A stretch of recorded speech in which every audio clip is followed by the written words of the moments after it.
Crime. Let's get it together. Education. Let's get it together. Marriage. Let's get it together. Politics. Let's get it together. Full circle. Poverty. Let's get it together. Race. Let's get it together. Full circle.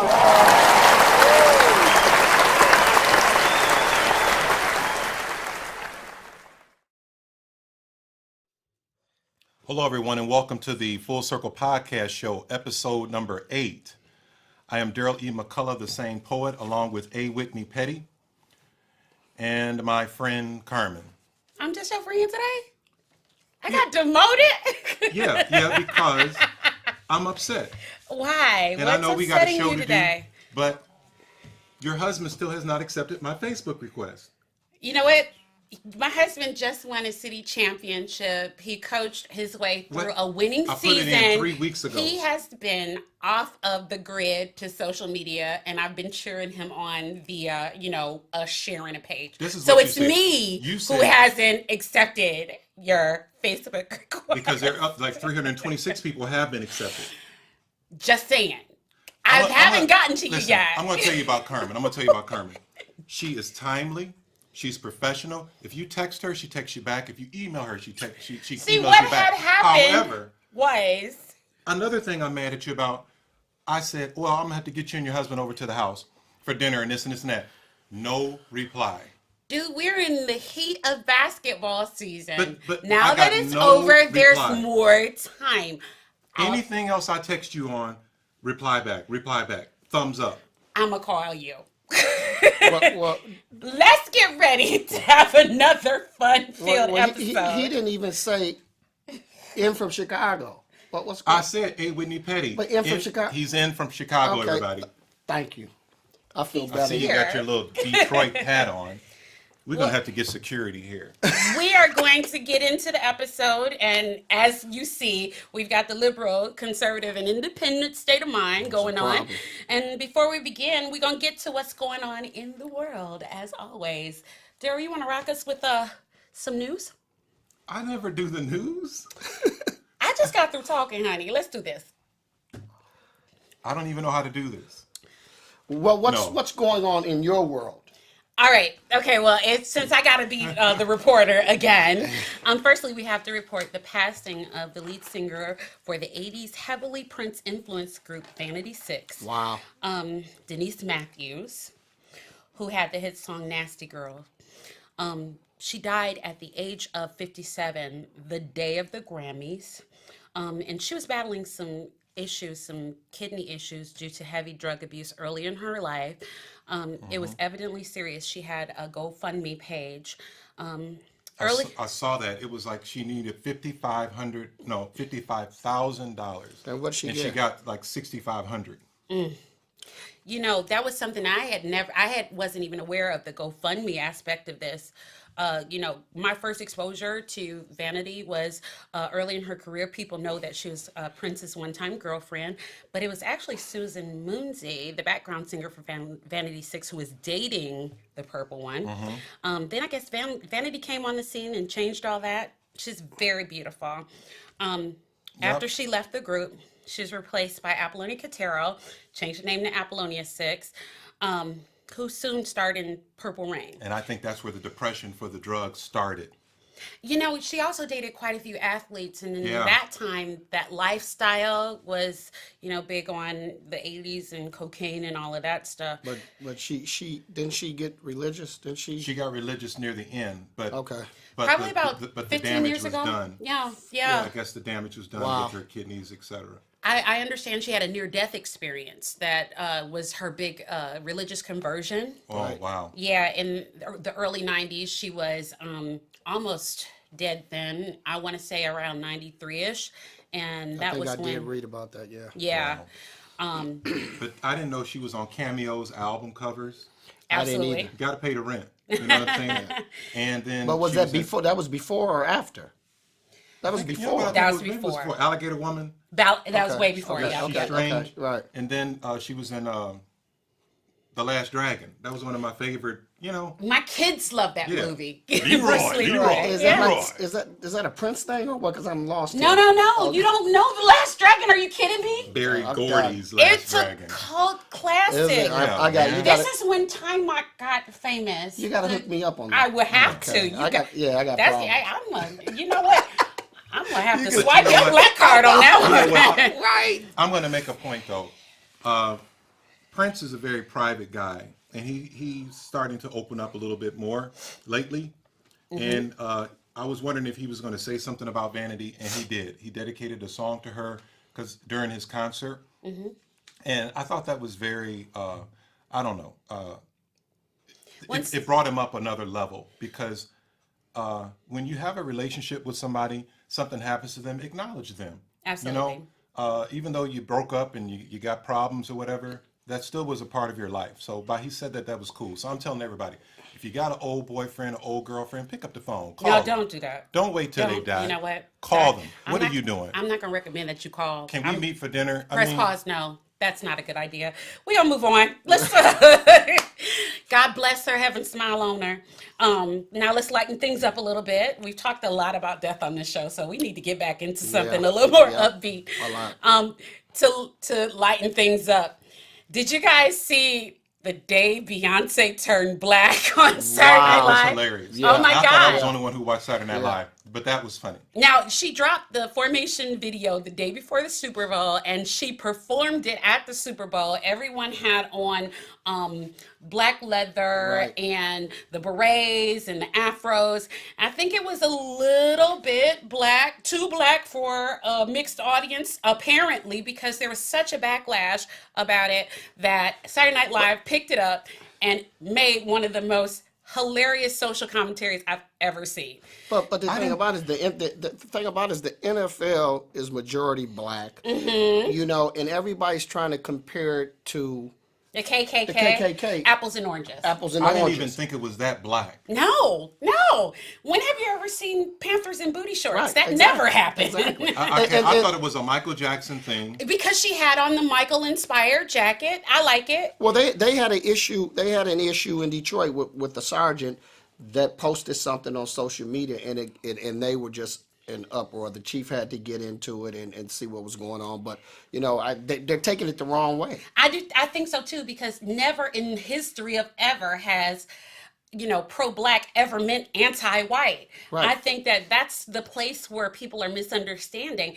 For us to embrace our culture and for us to be culturally proud, we don't have to hate anyone else. Right. Whereas something like a KKK is an actual hate group. Right. Well, this is the thing to me. The Black Panthers were not out killing.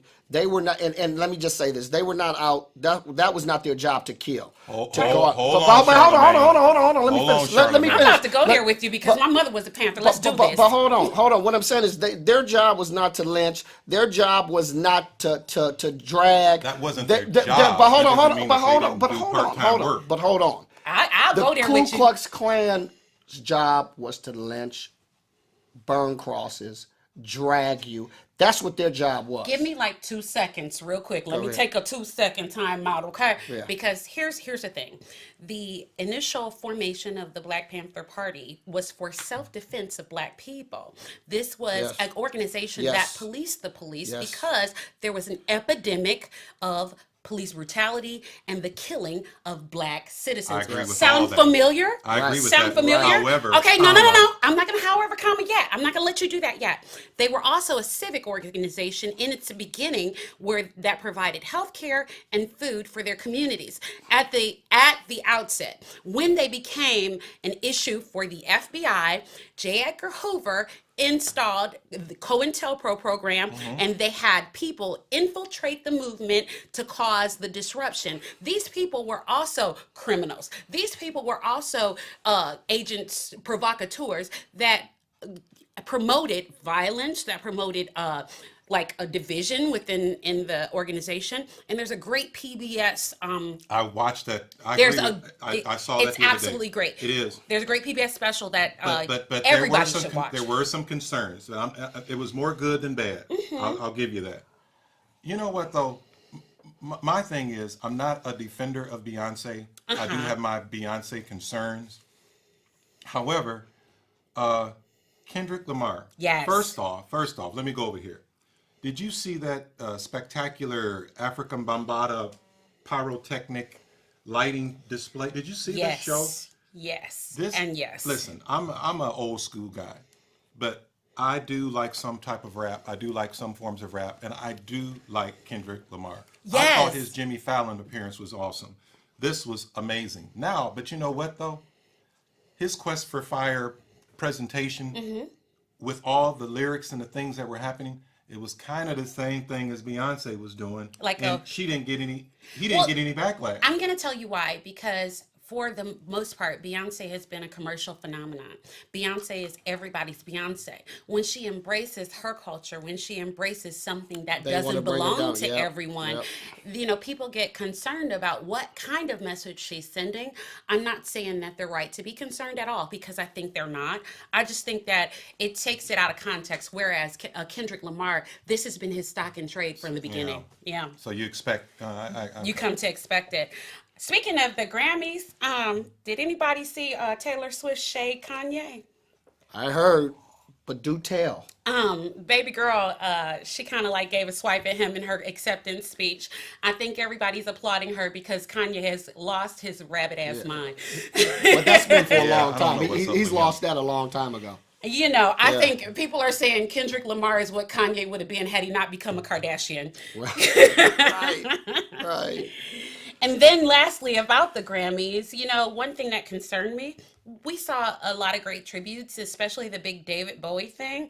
And, you know, out of concern, I just think that it was a little bit slanted because you got someone like a Natalie Cole who passed away, and she won 9 Grammys. I didn't know she won 9 Grammys.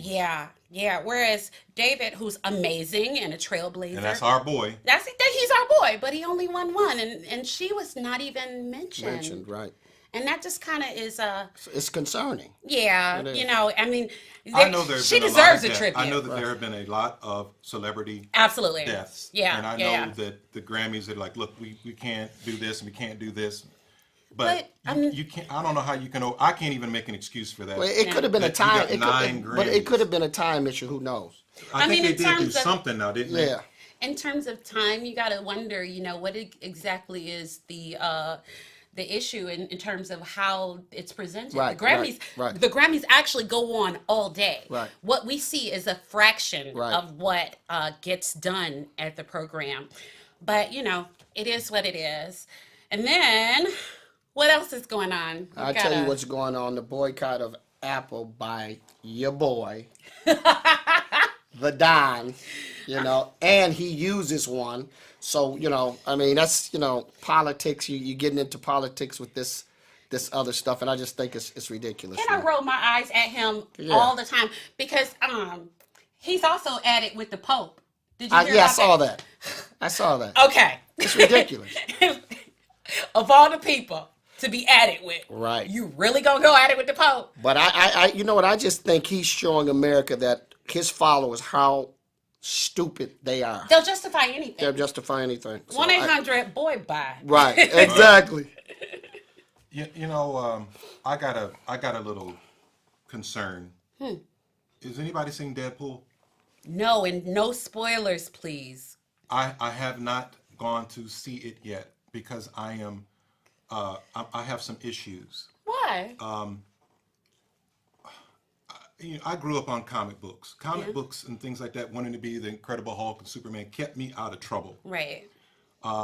And that is something that my children and I have enjoyed. Okay. We go to the movies, we see everything that Marvel puts out, everything that DC puts out, and they have a rated R. I hear it's extremely rated R Deadpool. I can handle that. Okay. I can handle it, but I don't want this to be this Jessica Jones thing that they put out on Netflix. That was ridiculous. It was over the top. Okay. I don't know. Did you write your congressman about it? You know, I am. You know just what? And saying. it's just obvious to me that Stan Lee, as he's aged, he is just the face of the brand. You know, remember when in Boomerang where they had, what was her name? Lady Eloise. You know, she's just a background player. That's what, and has no control whatsoever. Right. That's what Stan Lee is, because it's going R, and I hope that I'm upset. But wasn't Deadpool a graphic novel? Wasn't it pretty graphic? Yeah, but a lot of them are graphic, but they still do the PG-13 because I thought it was a bad move because you're going to lose half of your audience because now you only got the adults because everybody under that age, but I hear it's a bunch of kids and adults bringing their kids to the rated R movies. You know, Yeah. My parents used to take me to the rated R movies at Miles Drive-In in Cleveland, Ohio, and every time something naked comes on and somebody nudie, they turn around and look at me. You brought me. I'm 7 years old. Yeah, well, my family used to just push me down, so. Oh my goodness.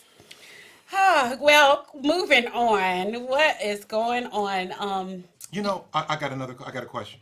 I wanted to bring this up last week, but What's I forgot. Do you guys tip for carry out? I do. I don't. Really? Yeah, I don't. This is a big debate. Why Yeah, is this a big debate? I do. Because It's they're not. just- I don't though. And it was funny that you said that because I got some carry out yesterday and I looked at it. It's like I never tip for carry out. Really? Yeah, I mean if you're serving me and if you're doing this, then it's fine. But I kind of, And it's not a cheap thing. It's just I don't see what's being I feel done. like they've taken the time to prepare it. That's just me. Well, no, the people at the Okay, I put the napkins in your bag, and I put you some extra plasticware in here. Now I got 9 spoons. I and a don't. bunch of ketchup. I was at a restaurant. What's her name? Her name is Shyler. She was Okay. the bartender. She took our order, and I asked her this question, and she said, "Yeah, we do expect for you to tip for a carry out because I do prepare, a lot of the this and the food and Yeah. a lot of that." A lot of these places, though, the wait staff, what you have to understand is like waitress wage is probably about 30% lower than minimum wage because they live on tips. Well, shouldn't they go to wait the tables and then they'll be fine? Do you I'm tip? just saying, man. Yeah, I Someone don't mind. gives us- And I give 20% or 25. You know Okay, what I'm saying? so I don't am I do the going to 10. tip? Am I going to tip the same as I would tip for That- see- if I was sitting down? No, that's a good question. I don't know. yeah. I mean, that's up to you guys. I just See- do out of habit.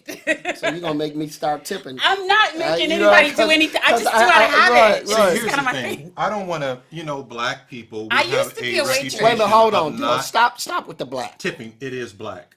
Just stop it. Black people, you guys don't Why tip. Stop it. Press pause. Why does he point at us as if That's he's right. he's That- not? and- I can as if he's Eddie Murphy on the Saturday Night skit. Hey, no. Then we got Clayton Bigsby. Right. So it's like, all right, well, I want to try to do what's right. So I always tip. I have always tipped for carryout. Okay. But you're saying you don't. Yeah, I don't. Hey, what say you? This is a good poll place on our YouTube broadcast. If you tip, let us know. If you don't, let Right. us know. Carry out.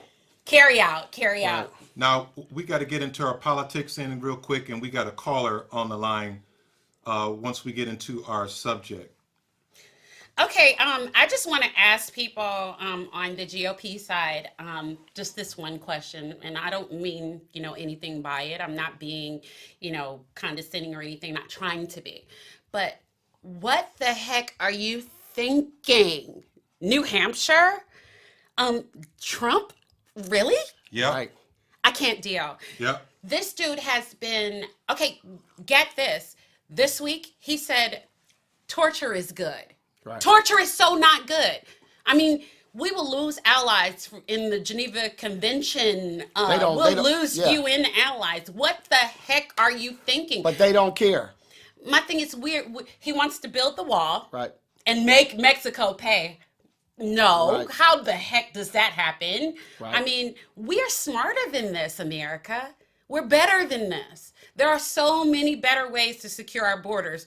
For instance, redistributing our troops from policing the world and putting them Right. along the Yes. borders, saving us money, and making sure that we can actually have a real war on drugs and not just a figurative one. Hello? Right. Or, I don't know, making an incentive with Mexico and our trade partners to create a uniform minimum wage in Mexico so that people don't want to come over here because they have a standard of living there that's comparable. Hello? And there's an incentive. I mean, my thing is, we can save so much money and create so much revenue by giving incentive to companies who actually keep jobs here, especially if the rate of pay in Mexico becomes comparable. Doesn't that Right. make more sense than a Yep. freaking wall? I don't know. Well, we're going to see the next one is today, right? Yeah, we've got South Carolina today, and we've also got Nevada. And Hillary is in for the fight of her life because Bernie is giving her a run for her It's money. she's up by 1 point. From what I see. And the other thing I want to talk about real quick, politics, is the appointment of the next justice. And these Republicans are out of their mind, saying that it shouldn't be done. It should be done when the next president is in office, which is crazy. Ronald Reagan even said, no, you guys need to appoint, even though I'm halfway through my last year. And What- they're nuts. And now they have Republicans and even Tea Party saying, oh, no, that's right. They need to appoint. You know, so these Republicans are nuts. I mean, even You're if- nuts. how so? You're nuts. Ronald Reagan is their patron Is saint, their man, and that's he the only was- one they've got. And Right. he Now- was the one who made this issue back in the 80s. Right. I Thank mean, you. come on. And they had a confirmation. It's never taken more than 180 days to confirm a justice. Even with Clarence and Anita. I got one. Obama nominated That's Anita. that's it. I tell you what, That's it. Hey, Whit, I know you got a point that you have to make, but let's get the caller off the line. Where are we at with that call? We're gonna get into our subject. What we're gonna do, our last show, we talked about everything in February is going to be related to Detroit. Our last show was related to the Detroit public school system. Today, our subject was picked by Karen DeCoster, and she wrote, "Psst, these white people are moving back to Detroit." So our subject today is Detroit, will it ever recover? And we have a caller on the line. We got a caller? Caller, are you there? Yes. What's your name and where are you calling from? Mark Varner, Detroit, Michigan. Hey, Mark, how are you? Hey, Mark. Doing fine. How are you guys doing? Very Thanks, good. thank you for calling. Our subject today is Detroit, will it ever recover? Mark, could you tell me what's your history with the city of Detroit? Well, I was born in Detroit.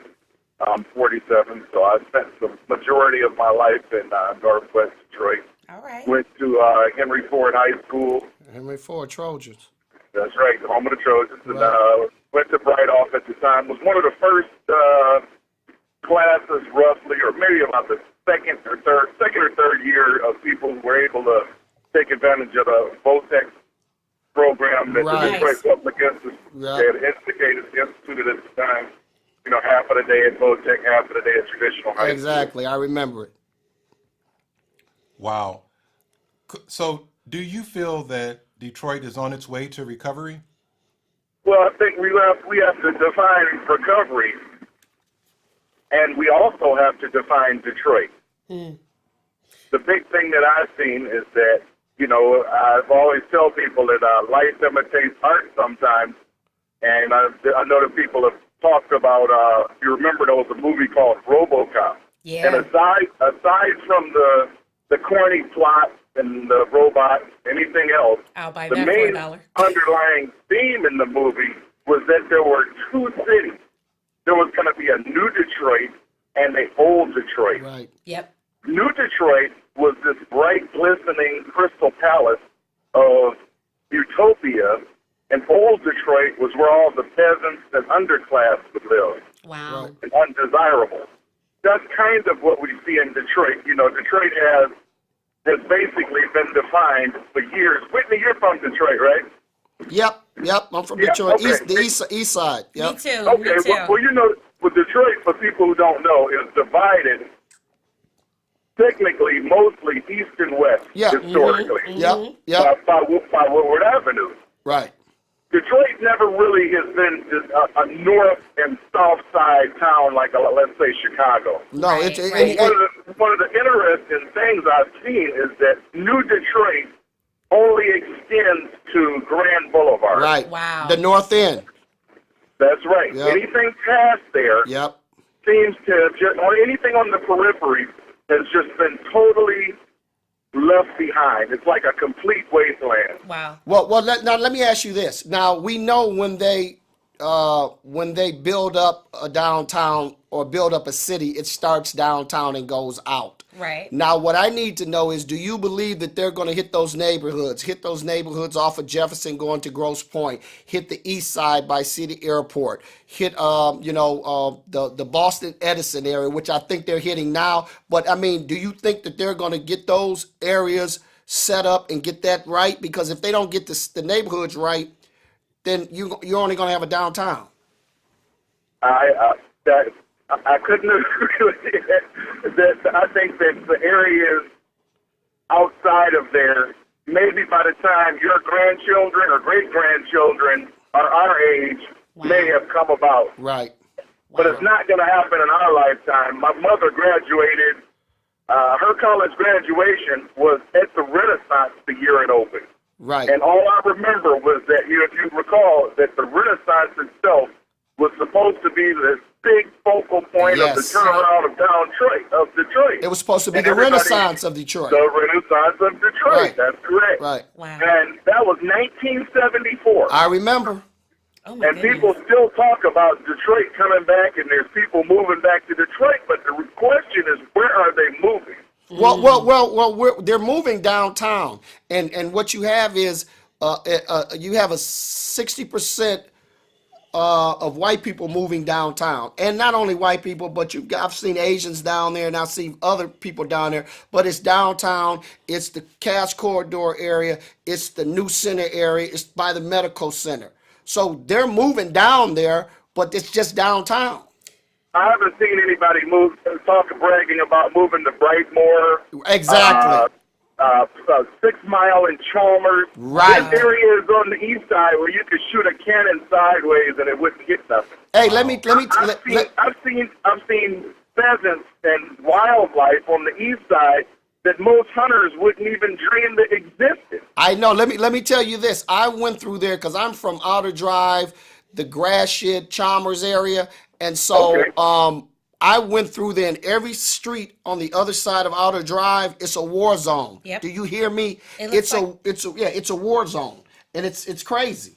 What's funny It's is sad. there's a meme going around on the internet that says it's like these pictures of decimated buildings Right. and homes that have basically look bombed out, and they say, please help Syria. Psych, this is Detroit. And Wow. it's that bad. I mean, It's yeah, that I've bad. seen some things, and it's just like, I mean, I joke around with A-Wit a lot when I'm in But Detroit. it's But not funny to me. It's No. not a joke. Right. It's very serious Right. because I have never.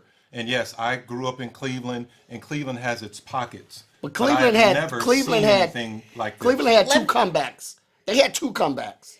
Let me give you guys a little bit of a point of reference.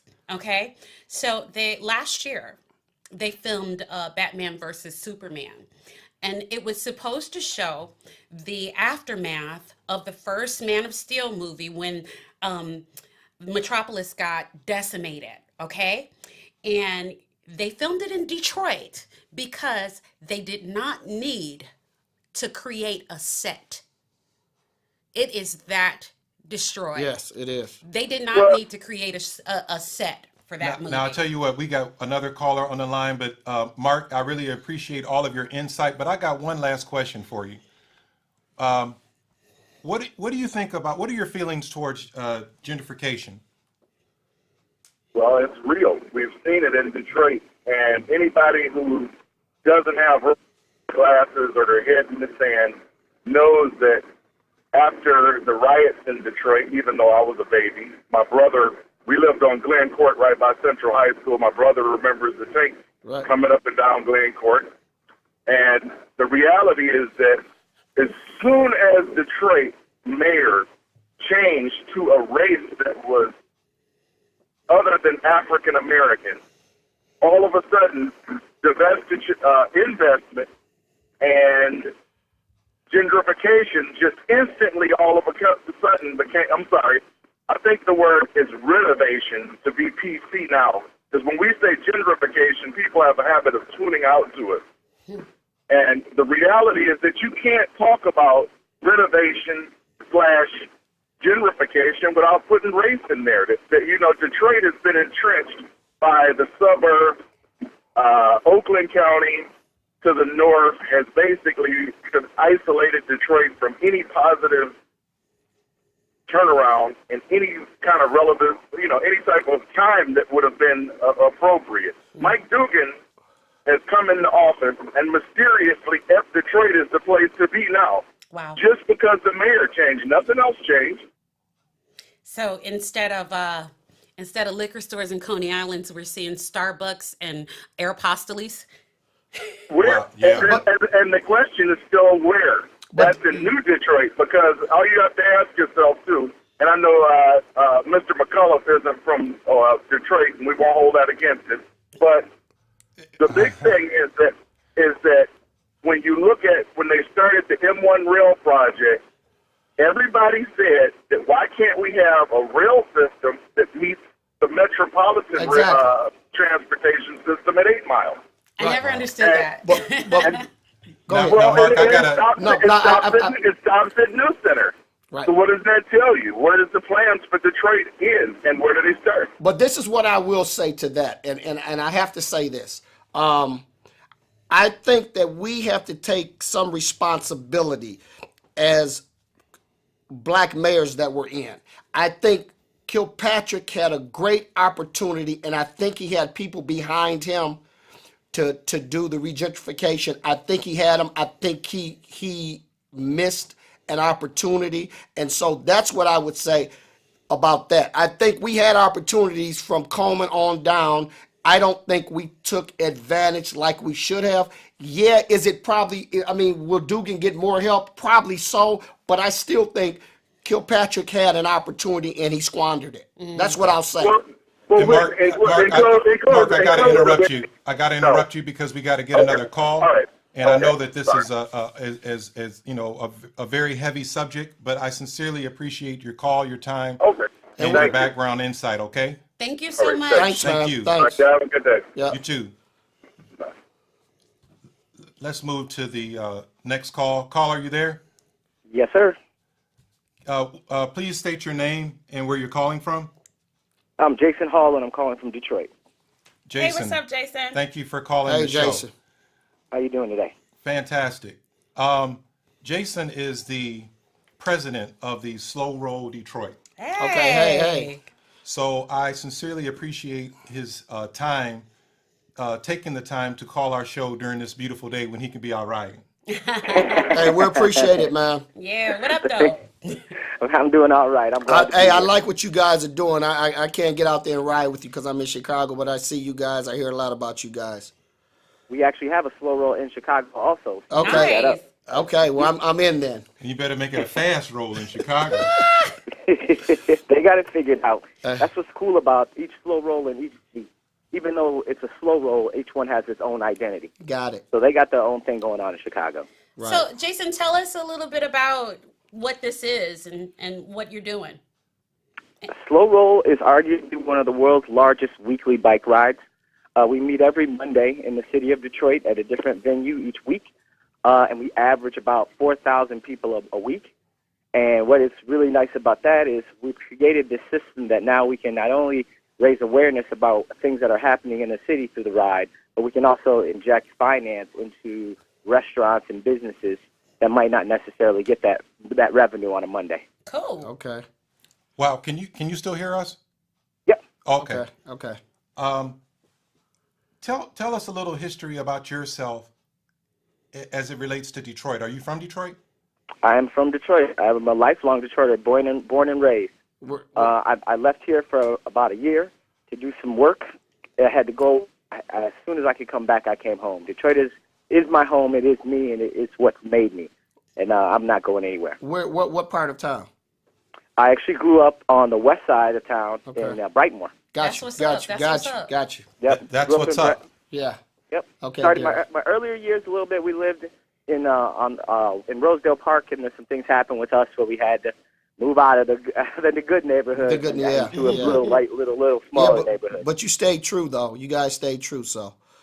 Oh yeah. Yeah. You know, I'm actually right now. I'm living in Corktown, but I'm thinking of moving back to Brightmoor. Okay. All right. Okay. Yep. So do you feel that Detroit is on the road to recovery? If so, how? You know, I think economically it's on the road to recovery because of, just what you guys were talking about earlier, with everything going on in the city and all the new restaurants and all the new opportunities that are going on down here. I think financially the city's doing better. I think not necessarily as far as relations between races. We still have that gap where we don't really understand each other. But so I think we still got a little ways to go as far as getting people to understand each other. But as far as finance, yeah, we're good to go. We're not good to go, but we're working our way up. So let me ask you this. Do you think when Kilpatrick got in his first years, do you think he would have been on the same track if he had stayed, the course versus Dugan? In terms of the backing and Dan Gilbert and things of that nature. I can't. I don't think so. I think he had a plan and he had momentum. Uh-huh. But right. I think that him doing what he did opened the doors for this to happen now. Got it. So I don't think that it would have necessarily been. His vision wasn't more restaurants and a beach and all that. He had a different vision as far as what he wanted people to see the city as. Right. And I think he more concentrated, in my opinion, on how other people saw it as opposed to how we feel ourselves. Right, exactly. And let me ask you this. Do you think outside of downtown that they will get to the neighborhoods, get to the Max, the St. Jean's, the Outer Drives, and get over there to make this a complete city, not just a downtown? I think what's going to happen, and this is an unfortunate sort of side effect, but fortunate in my eyes, right, is because we're all getting priced out of downtown. Right. Eventually, the real Detroiters are going to have to move back to the east side or these outlying neighborhoods. Right. And like I said, that's not necessarily a bad thing to me, but that's what's really happening right now. The average price of an apartment in a two-bedroom in Corktown just went up from $750 to $1,200 overnight. Right. Okay. Right. That's and a New York overnight. apartment. Right. And you know what but that makes sense though, because that means that they're going to have to go outside of downtown and go to those neighborhoods to get the space for people to live. Because in a minute they're not going to be able to build anymore downtown. What do you see in terms of even the real estate aspect of what's happening in the neighborhoods? Are you seeing any development? Oh yeah. I am friends with a couple of people who are actually on the Corktown Business Association, and I've heard, we can talk about the 300 units that are going in on Old Tiger Stadium, and then we can also talk about the 800 luxury apartments that are going in slightly west of that. Wow. So, realistically, yes, there is a ton of development. Corktown right now, I think, is poised to be the next Midtown. Midtown really had their thing. They do. Midtown Inc. Sue's got it together. Right. But so I think everybody else is seeing that now, and they're saying, okay, wait a minute. How do we connect like that? And so Corktown, I think, is really the next one. And then I think Brightmoor. People are already eyeing it. They're already, it's cheap, land. Right. Yeah. And people are already making that move. Right. And you know what? I thought Corktown was a nice area in the beginning. You know what I'm saying? I still thought, the brick streets where the old trolleys used to go down, and I thought it was a nice street, a nice area in the first place. But if they're going to build it up, it's going to be even nicer. Oh yeah, and it's a true neighborhood. This is one of the few neighborhoods I lived in where I know all my neighbors. Wow. Right. Still sit on the porch all summer. Yeah. And we really, so I really do those love days. it. Yeah. I remember. It's refreshing to live in a neighborhood like that, but like I said, unfortunately, it won't be much longer until I'm having to start my own neighborhood somewhere like that. Let me ask you this. Do we know who's buying Detroit? Yeah, well, if you started naming names, they're familiar players. Okay. They're I all. could have sworn I saw something about a bunch of Asian people buying up all these abandoned homes and. Yep. That's the truth. But as far as like the development that I know, like I said, it's all the same top five. Yep. You got your Gilbert, you got your Tony Solveig, and those guys who have been looking at Detroit for years. Like when we're talking about gentrification, when gentrification was a plan, they were already looking at stuff before until it became into fruition. And you know what I will say, and I'll say this to Coleman's credit. Coleman Young told us in the 80s that you need to buy up this property, the Brush Park area, these areas over here, and no one listened. And I know I didn't listen. So. Wow. Jason, I got one last question because we got a caller on the line. Tell me a little bit more about this Slow Road Detroit. Where are you riding? Are you going through what areas? What are you seeing? I mean, I've gone through some areas of Detroit where, yes, there are some concerns, some major concerns. But I've also gone through some areas in Detroit where it's absolutely beautiful. That's what slow roll actually is. We don't pull any punches. We don't pick a neighborhood because it's beautiful. We pick a neighborhood because either we haven't been there before, I haven't seen it. We always try to create a new experience. And so the experience of Detroit is all of that. And so one thing is we're partnered up with the city. So now we can really go wherever we want. So this year we're actually focusing more on the neighborhoods, working with Focus Hope and getting into the Focus Hope area and going onto the west side because we wanted to bring awareness to the entire situation, not just, hey, this is a nice restaurant down the street. Wow. We want people to see what's going on. And, I'm motivated by really Detroiters when they say every week, man, I've never seen this before. Exactly. I know I've done my job, and that's Nice. really what it's about. Wow. It's getting people out that way. Well, I'm a bike rider, and I'm definitely going to have to join you. My bike is, I've seen some really cool put together bikes, and I just got a regular bike, but it looks very, very interesting. And I definitely got to meet up with you, and I sincerely appreciate your time, brother. And Thank you. And the thing about it, I appreciate what you're doing to to try to bring attention to the city, not only downtown but the outlying areas of the neighborhoods. So I appreciate that, man. Thank you so much for joining us today. All right, I'm going to get back on my bike. I'll see you guys later. Thanks, Okay. man. All Thank right. you. All right, talk to you later. Yeah. Bye. We got another caller on the line. Caller, are you there? Hi, how are you? Hi. Is this Ingrid LaFleur? Yes, this is Ingrid LaFleur. Hi, Ingrid. Thank you so much for calling the show. Ingrid is a art curator. Nice. She is from Renaissance High School. Correct? Renaissance High School. There you go. Well, hello, Ingrid, and Yes. welcome. Hello. I Welcome. got to give a little intro on Ingrid. I all I do is work. I go home, I work. I have no social life whatsoever. Okay. I met Ingrid at a book fair. She's almost like when you see her, she's got one of those Carmen smiles where Right. when she comes in, it's like the sun is indoors. Right. And she is so cultured. She was just like, oh, I want to talk to you about Detroit. And she is, so I started going to this film festival that she put on, and just very together lady. So Ingrid, tell us a little bit about yourself, your love for Detroit, and the exciting things that are happening culturally for the city. Okay. Wow. Thank you so much for that intro, Darryl. I actually had 10 minutes more prepared, but Well, Carmen told me to back That up. did not happen. I But- want to hear about you. But what I will tell you is Okay. he did talk little about you a pressure. lot. He did talk about you a lot. So, and it was all good. Let's hear about you, girl. Okay. Let's see. Yes, I love to shout out to DPS. I am a DPS girl with the Bates Academy and Renaissance. I have to give a shout out to Bates. Bates. And I left for college, and I came back about 5 years ago, and fell back in love with my city. I think I was always representing Detroit. You know how we travel, we're always representing our city. But I was now an adult and allowed to go throughout the city, kind of like slow roll.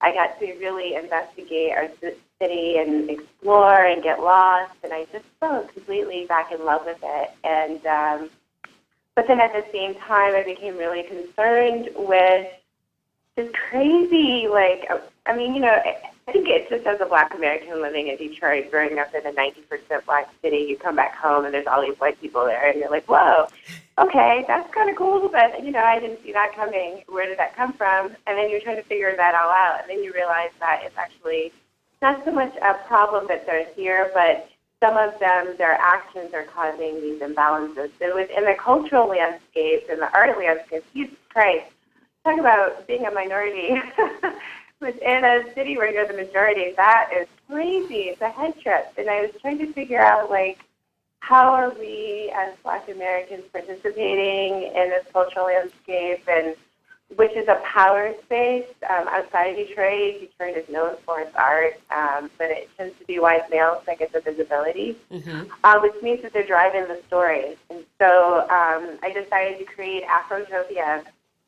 and that was in 2013.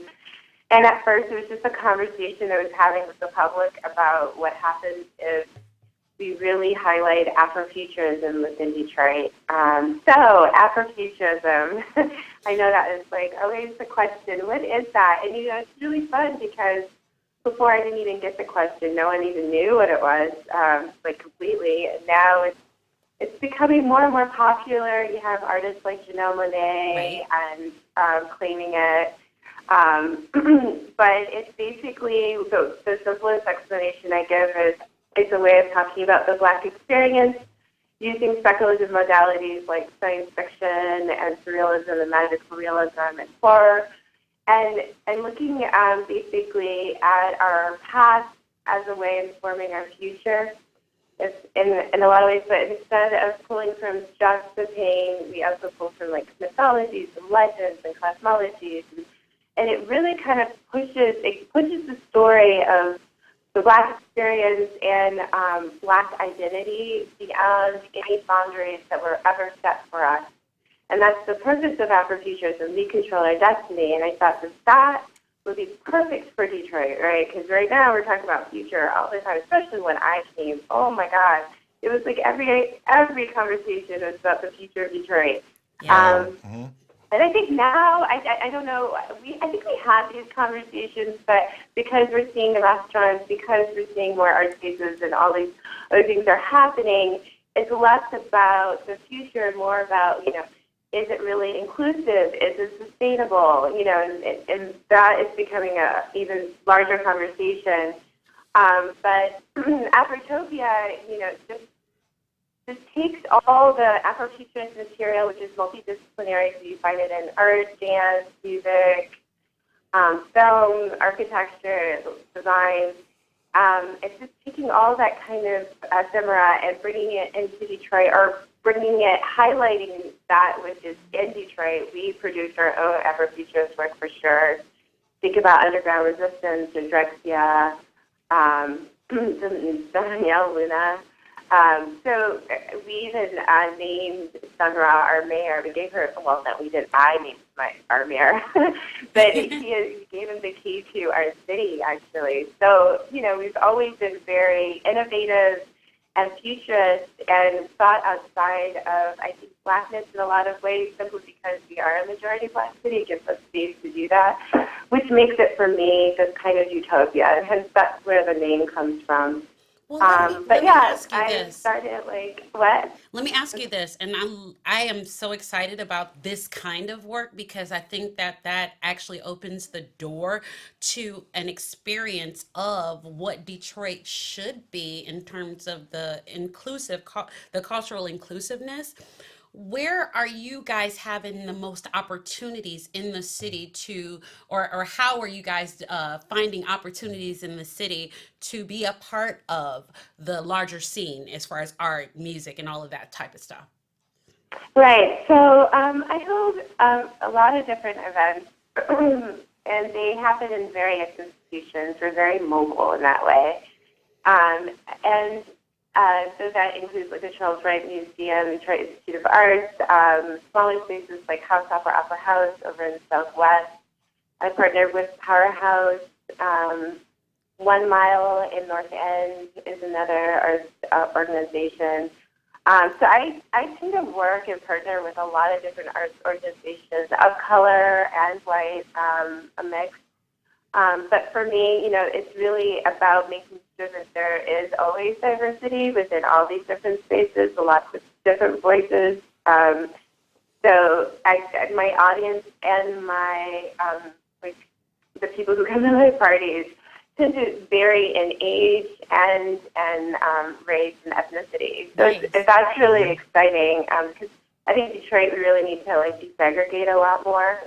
Absolutely. Do you come find together. that you guys are you finding an audience? Are people receptive to this concept? Yeah, God.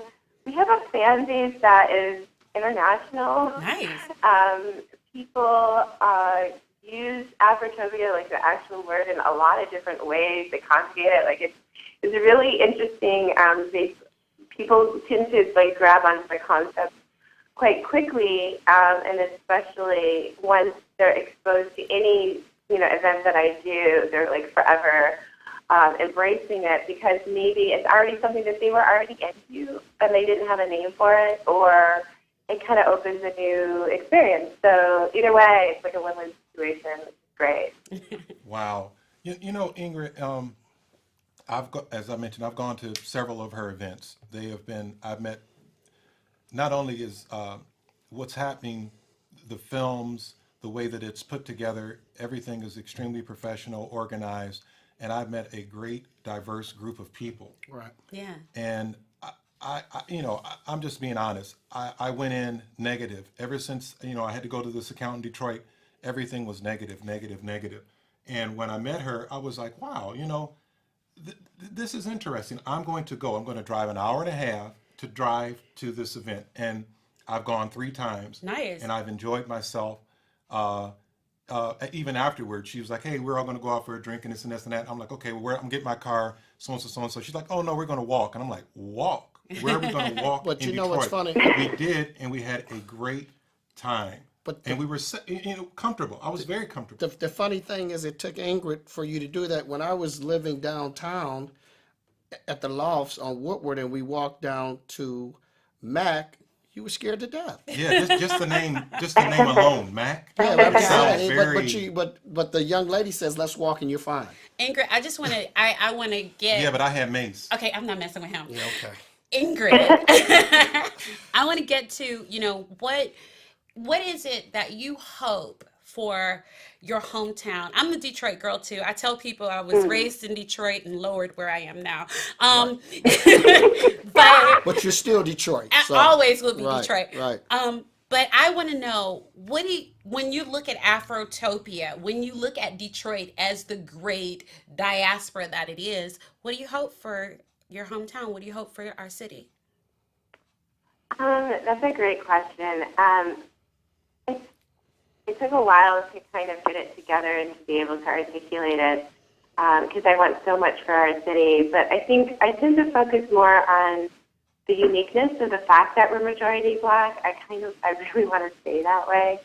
But I want to be more global at the same time. So I want the African diaspora to find this place as our center in the United States.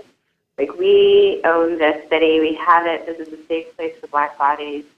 But, it's open to the entire world. So the Afro-global world is what I kind of call Afro-global. So it's, people from Brazil and from London and South Africa, and not just coming to visit, but, artists who are coming and cultural exchanges and collaborations are happening. And it becomes, again, this place of experimentation within the arts. I think we've kind of moved away from it a little bit. We've been a little isolated, I think, because of the economic hardship. It's kind of distracted us. And now we can, come back to, to this place, this legacy that we have of experimenting in the arts and in technology and in science. So I think if we kind of move in that direction, that would be awesome. and I would really, I think that would be like the smartest thing to do, is to appeal to a more international base. I really want us to compete with Paris, basically, is what I'm saying. And she's the one who can launch that. I was going to say, you sound Right. like an amazing ambassador Right. for that cause. Right. Well, Ingrid, I want to sincerely thank you for your time and calling the show. Thank you, Ingrid. Thank Oh you. my gosh, thank you so much for having me. And thank you for getting him to walk in the neighborhoods and not be afraid. Because I couldn't do it. That was an easy neighborhood. It was Midtown. Oh, yeah, There right. you go. Okay, Yeah, that's right. true. Okay. That's true. I didn't know where I was. Okay, I forgot. I didn't know where I was. Let me get him on the east side. I'll We'll take you see. on the east side Right, next time. right. Please. But My thank grandma you. lived in Highland Park. Right, Thank right. you, Ingrid, and you have a great Thank day, you. okay? Thank you. Okay, you have a good one. Bye to all of you. Bye. Thank you. We got another caller on the line.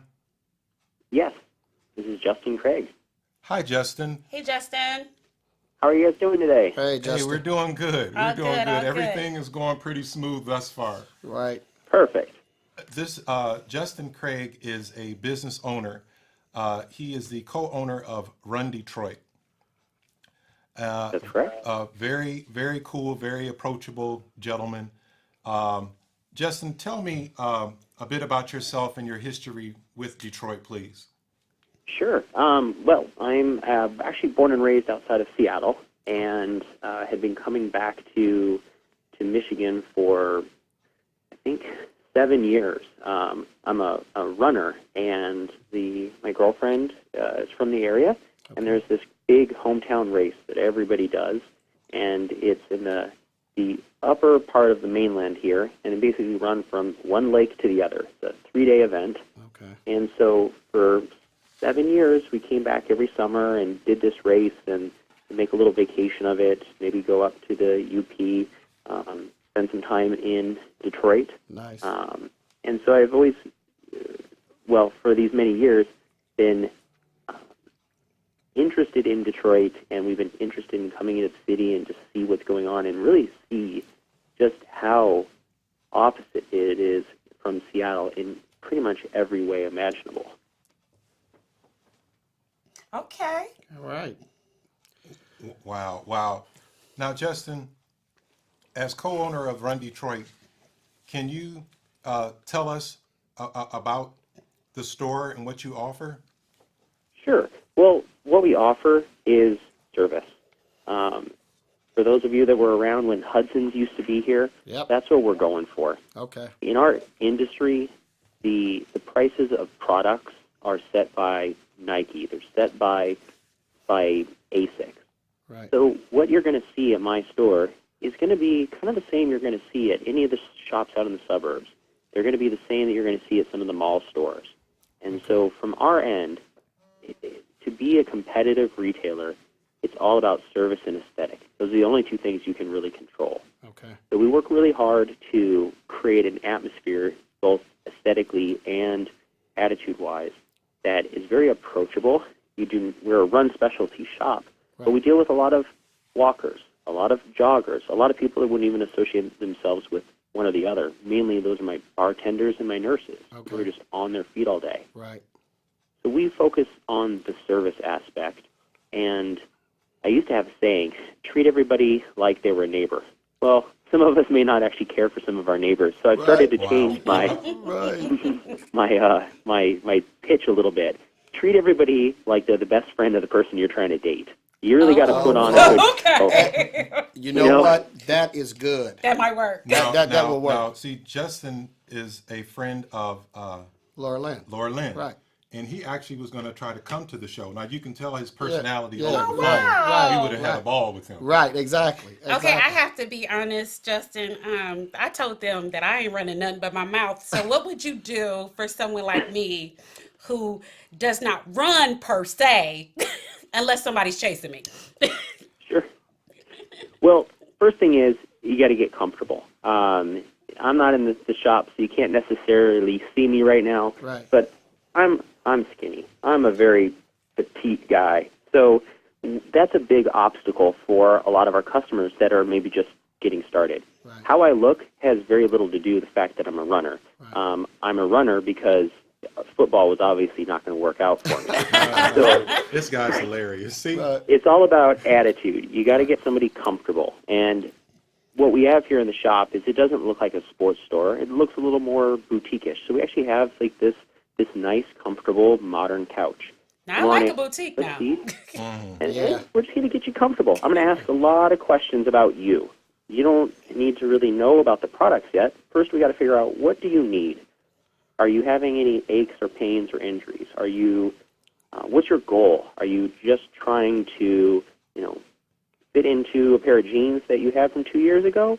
Or is there something else health-wise that you're trying to overcome? And from there, we'll find the right product that's going to get you to where you want to go. But we're also going to send you out the door feeling motivated and energized. Like, yes, I've got these people here. They believe me. They're going to help me get to my goal. If you down the road have questions on aches or pains or, okay, I did this and this worked, but now what's the next step? You can come back in.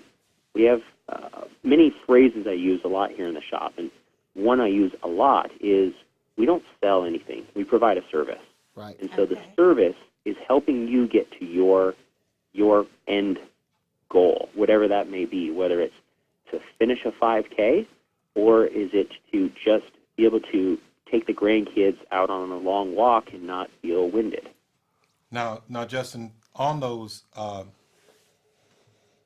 for the satisfaction and challenges, I got a question. What are are there challenges to being a business owner in Detroit? There are.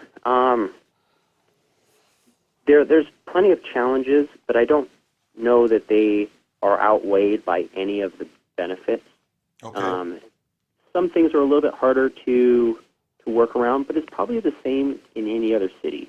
You want to know about a permit for X, Y, or Z, and you talk to 3 people at the permitting office downtown, you're going to get 3 different answers. Oh, wow. And it's, as a business owner, I find myself stuck sometimes between the sort of old Detroit and new Detroit, where old Detroit, you did it, and then you asked for forgiveness. Oh. And in the future, I think people are supposed to do things right the first time. Right. And so I came into this wanting to set a new standard of I'm going to do everything right the first time. We're going to try to do things by the book. And it didn't always work. Sometimes it just fell on deaf ears. And, you're basically jumping up and down with the check in your hand, like, please let me do this. Right. And sometimes you just got to do it and wait to see if you get in trouble. Now, let me ask you a question. Now, sometimes, this show is controversial, and I just want to ask this question, and I don't mean, and I hope I don't offend you by this. I got tough skin. The question is, by Dugan being in office versus Kilpatrick, and I don't know when you opened the store, was it during the Dugan administration or Kilpatrick?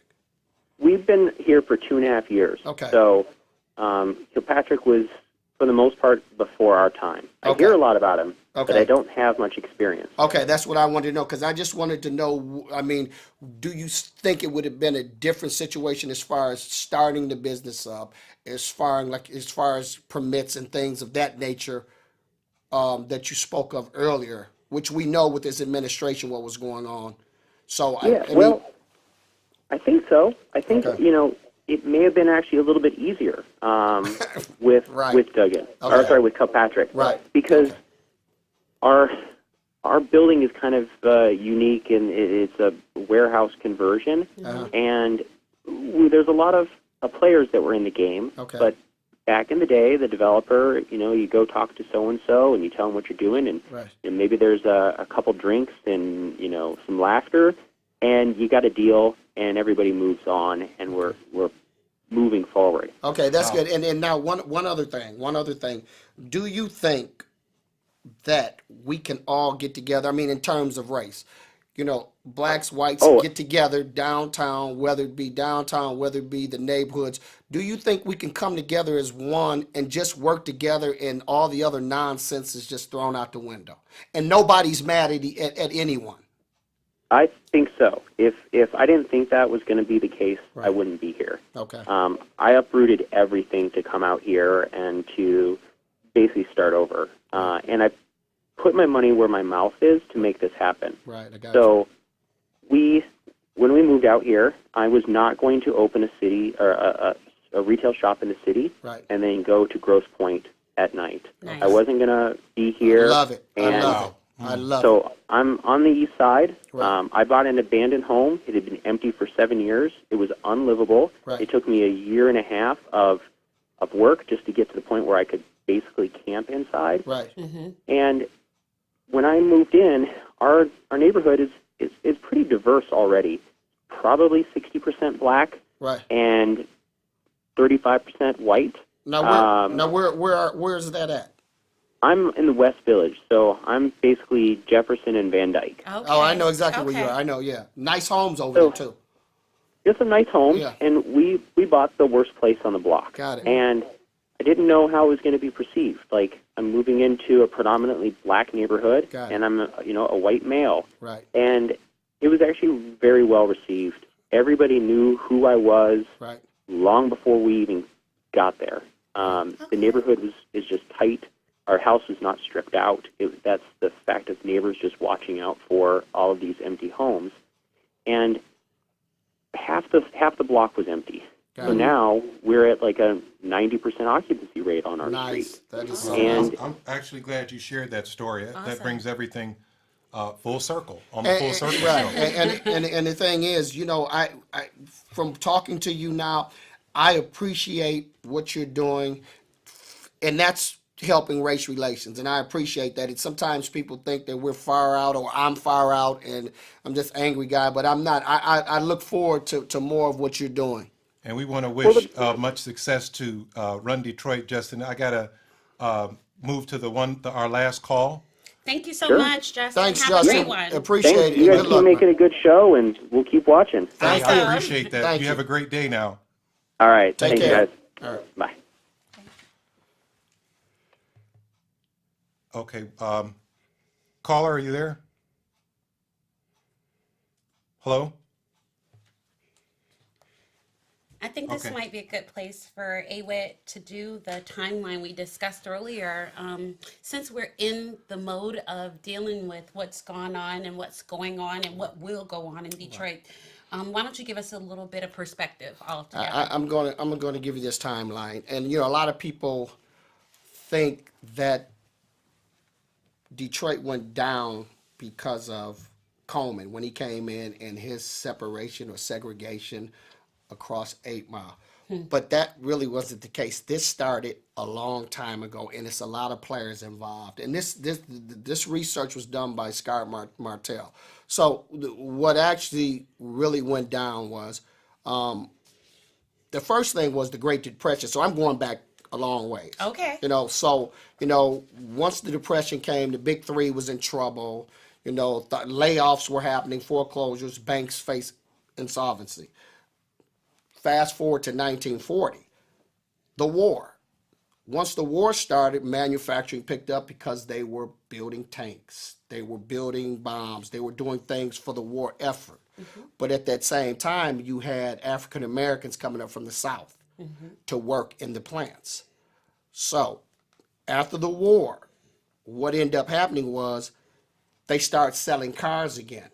But what you have to understand is, and I meant to say this earlier, diversify. Keep that word in your head, diversify. So once the war was over, they went back to business as usual, selling cars, and so they thought that was normal. And so once that happened, it was race relations problems. Whites didn't want to work with blacks, blacks didn't want to work with whites. So in 1950, you had 355 whites moving out of the city. And you had 182,000 blacks moving in. Okay. So that's where the white flight started. It wasn't 67. was 1950, 355,000 moved. Okay. Now, I just got to put you on hold just for 1 second on there because our guest is on the line. Okay. Karen, are you there? Yes, I am. Hi, Karen. Karen DeCoster.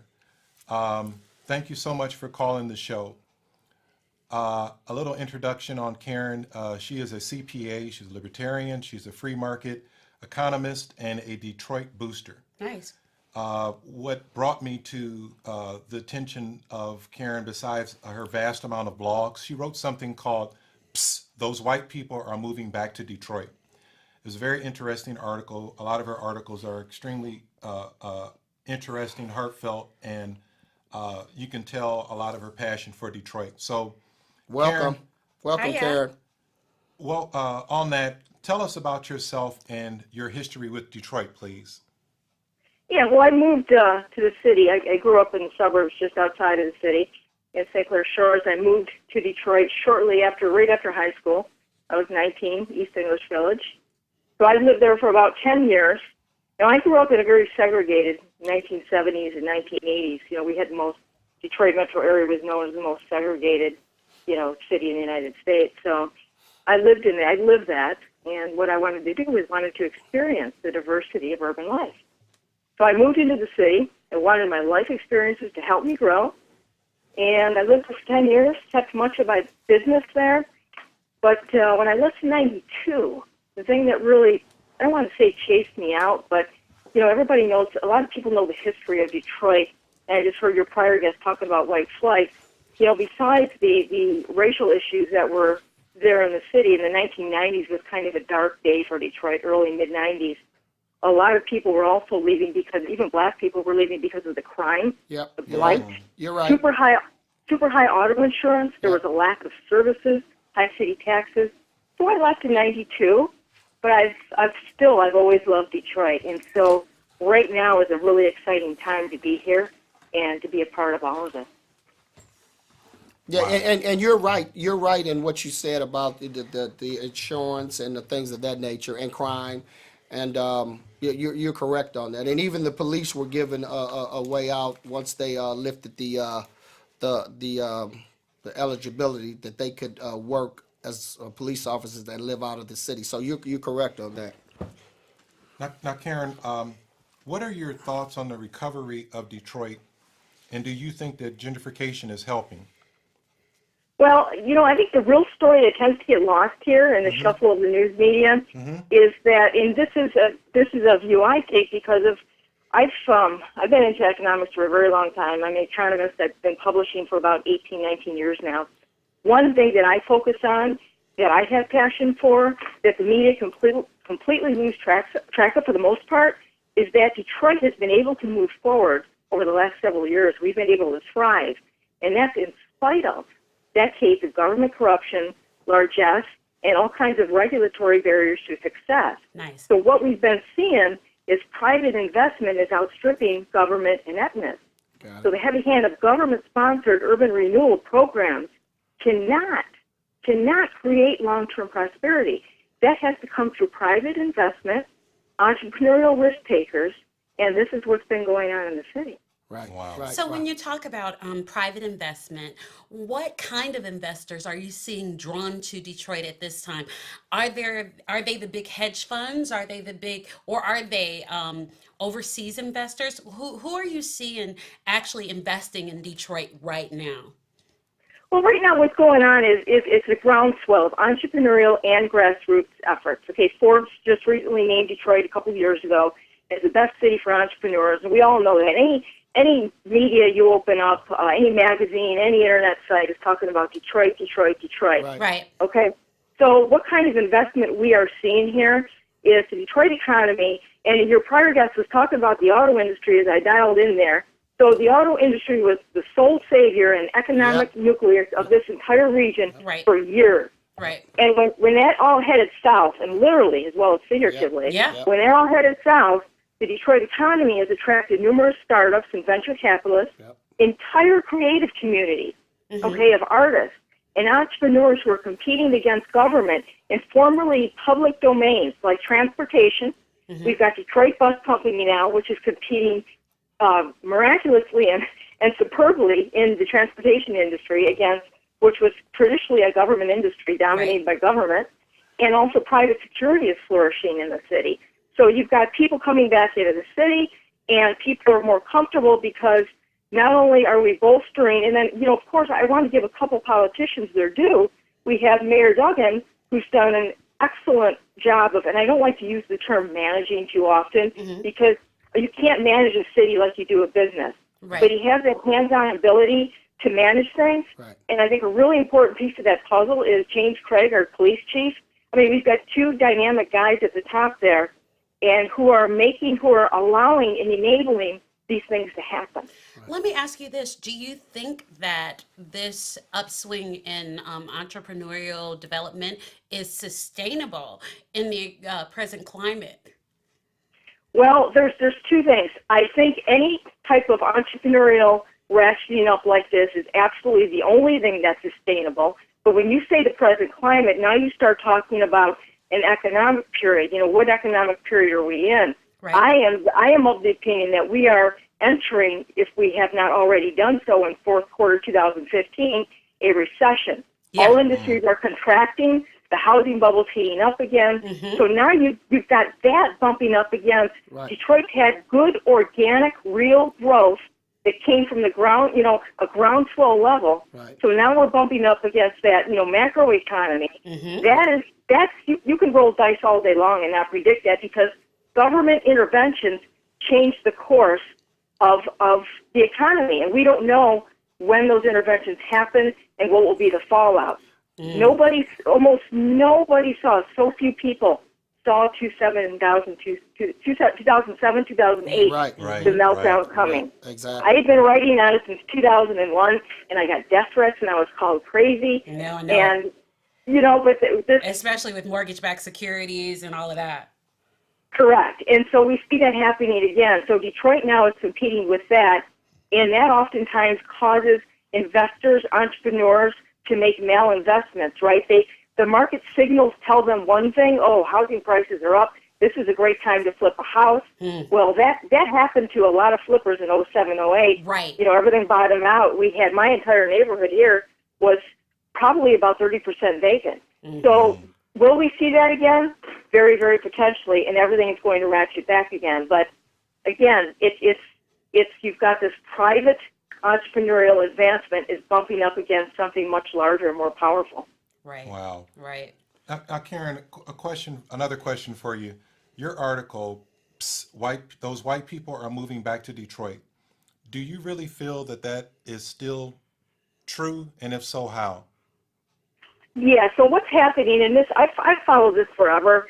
It's another thing that I just really gets my goat, is that, we've been the most segregated, urban suburban area of the U.S. for a very long time.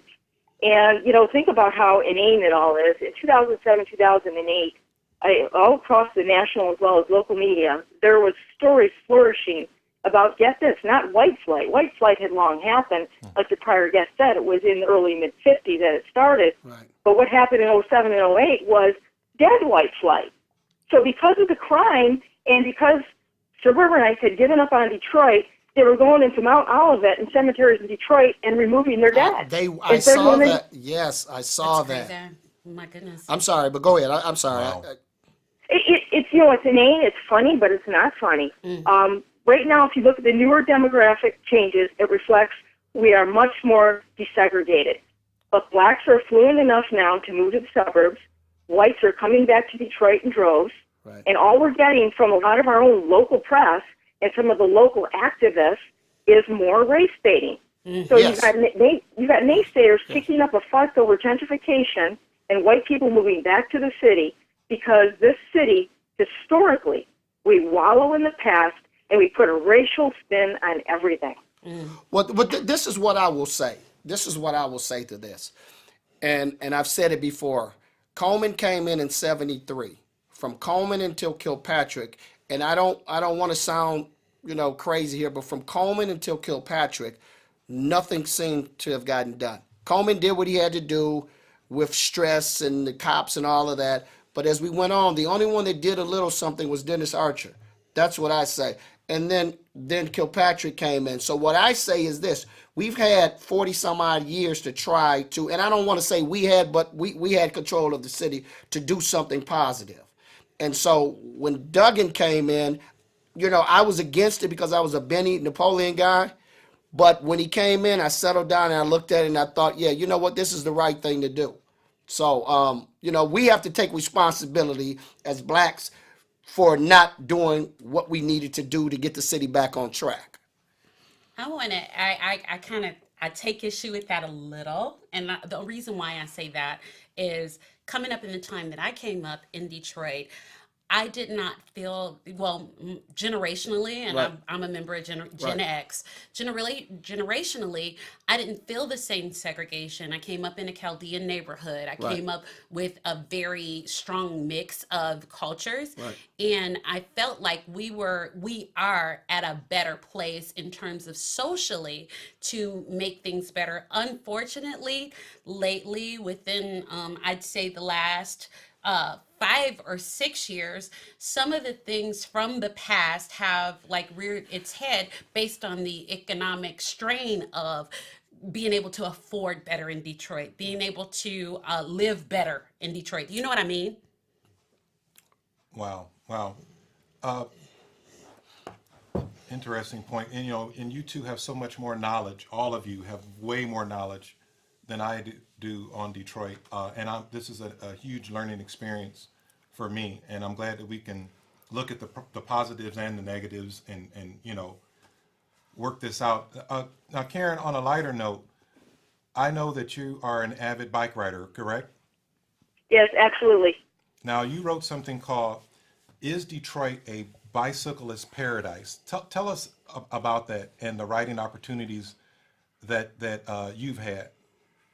Well, I wrote it about 2010, and I had a writing group in the city in the early 2000s, and this was way before it was fashionable.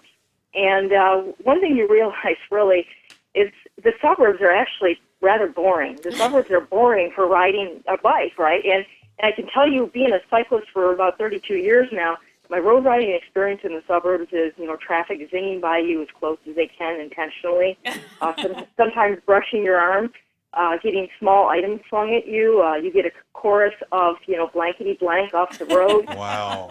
And you see more middle fingers in 2 hours than you have the previous week. So, additionally, most suburban riding offers a very tedious conventional landscape. Strip malls and Home Depot and McMansion communities.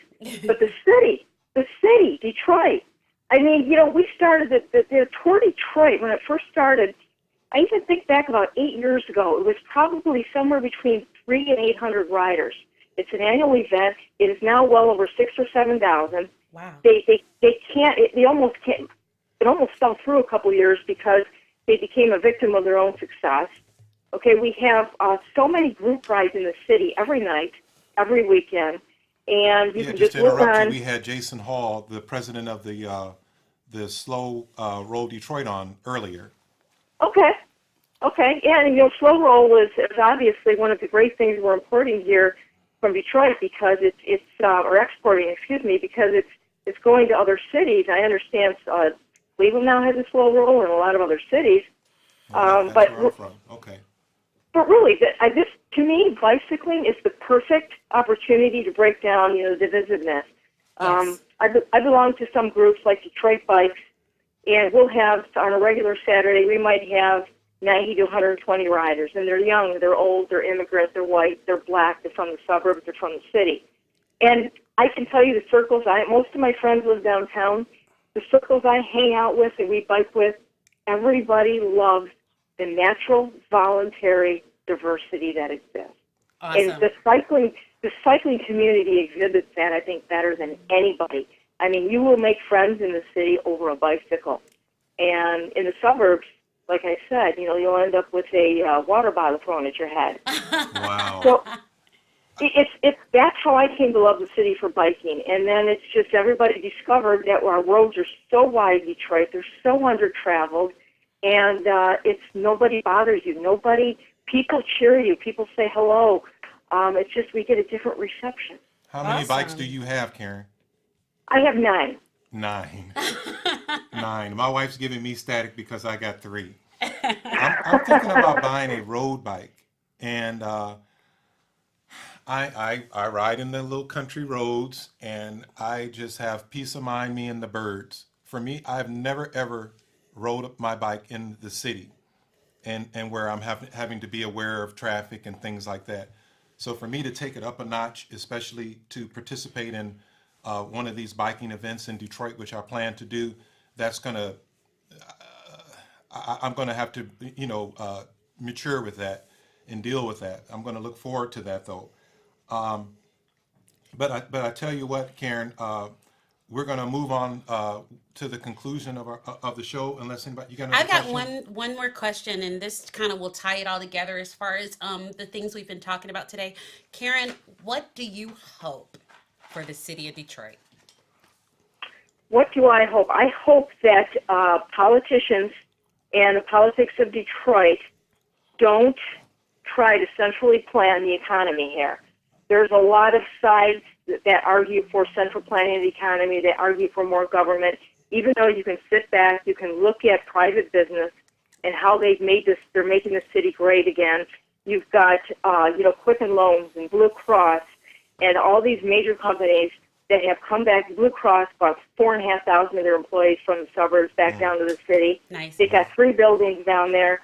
All your big companies are not only. Years ago, companies didn't even want a branch in the city. Right. A public accounting or a law firm didn't want a branch. Now they're not only opening up branches, they're bringing their headquarters. So what I want to see, I do not want to see government throwing money and throwing public policy out. I want to see government get the hell out of the way so private business and entrepreneurs and grassroots people and customers, consumers, can direct the economy, because you cannot centrally plan, the renovation of a city. You can't, Jane Jacobs, the urban theorist who wrote in the 1960s, Right. Talked about great cities and how they're decentralized and how, it pops up from the grassroots. It can never be a top-down endeavor. So I hope government stays out of the way, and, I hope they can't keep up with regulating, because I tend to be more of an anarchist in terms of business and economics. But now let me ask you one thing. Do you think that we can, and I asked Justin this, do you think, with all the politics and with all the race baiting, that we can all come together, whether it's white, black, Hispanic, Latino, and just be one Detroit? Do you think we have the opportunity to do that? I see it in the downtown area. It is in the downtown, denser core areas. You have that. Okay. But when you get to the outlying neighborhoods that are being left out of this new affluence, Right. that's a tough one. Right. Because they generally are. I mean, you look at the east side, just look at a Google map from above. Look at the Google Maps of Detroit, Right. and look at the neighborhoods where there's one house where there should be, 20 or 25. Right. Yeah. That's going to be tough. I mean, it's going to take time to revive those less dense areas. Right. They've got all kinds of ideas for it. But in the meantime, I think the race baiting Right. and the racial divisiveness, Right. if that keeps coming into play, I think you're going to drive out a lot of people again. Right, and see, I'm from that side of town, and I know I'm from Outer Drive, Gratiot area, and it's a war zone on Yep. each side of Outer Drive. So, Yep. yep. So, but I appreciate you, what you're doing, and it gives us hope. It gives us hope that we can come together as just one city. I hope so. I really do. And I sincerely appreciate your time. I know Thank you you're, so you're much. busy, and I Thank really you. appreciate you fitting us in your schedule. And I hope to meet you soon on a bike ride. Come to Detroit for the Tour Detroit in September. At one year, any year, just come for the Tour Detroit. You got it. Thank you. Okay. Thank you so much. You have a great day. Okay. See ya. Okay. Bye-bye. Bye bye.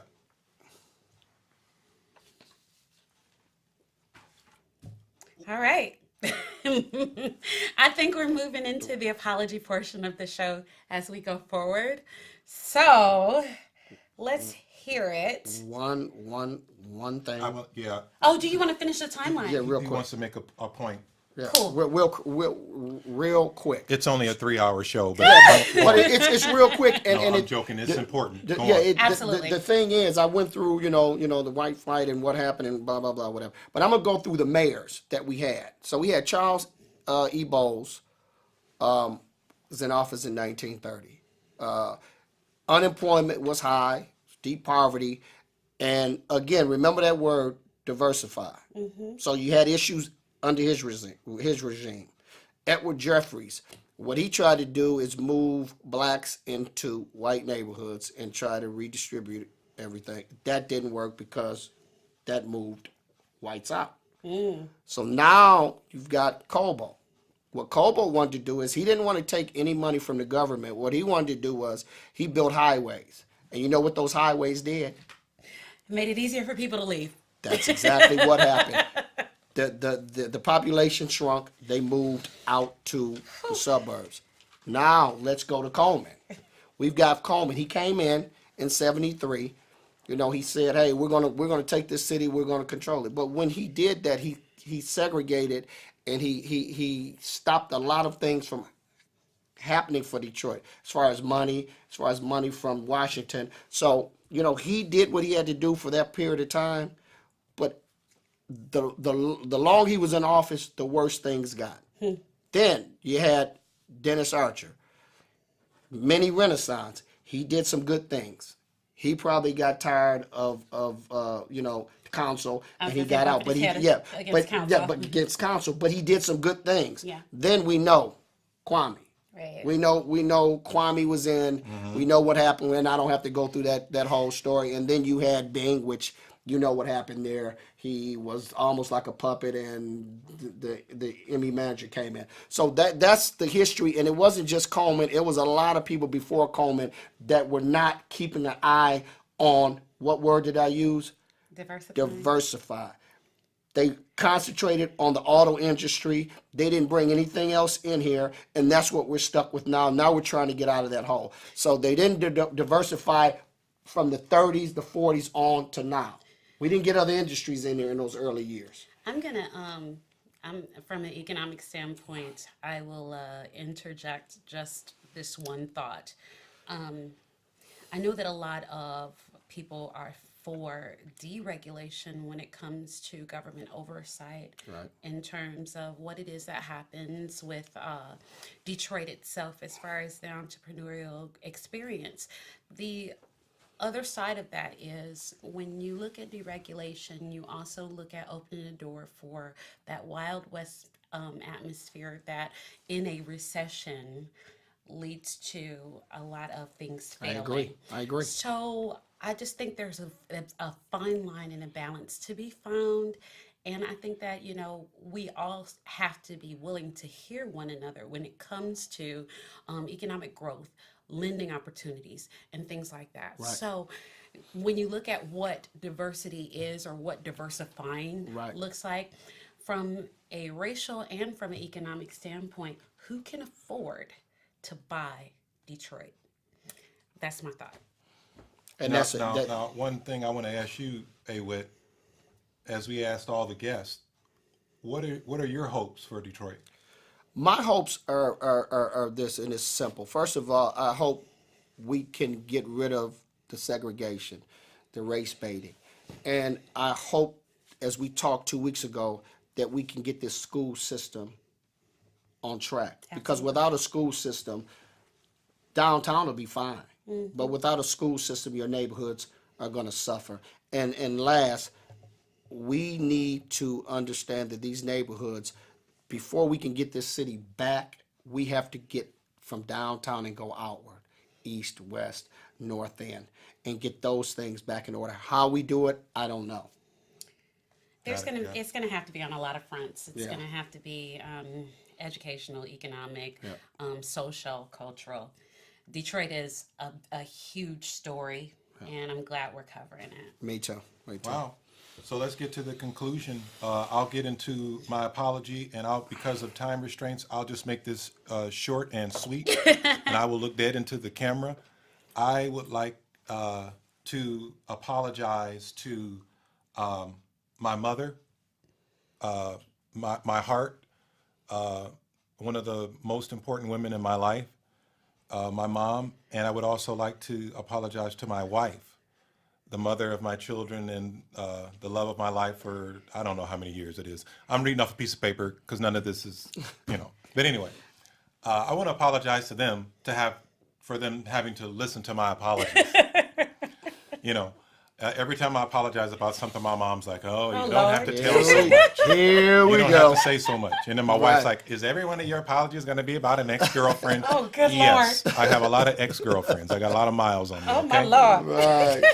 So we got a few people to thank who have shared and things like that. Carmen, Hey, wait, you want to do the thank I yous don't today? even know. You know what? That's your Oh, job. no. yes, you because do it. these are his people, and I don't know these That- names. Yeah, I know. All right. The first one I want to thank is Desiree Stilson, Giles Jennings, James Krigler, Linda Petty. That's my big sister. That's my big sister too. Shelley Strickland Lewis, My new friend.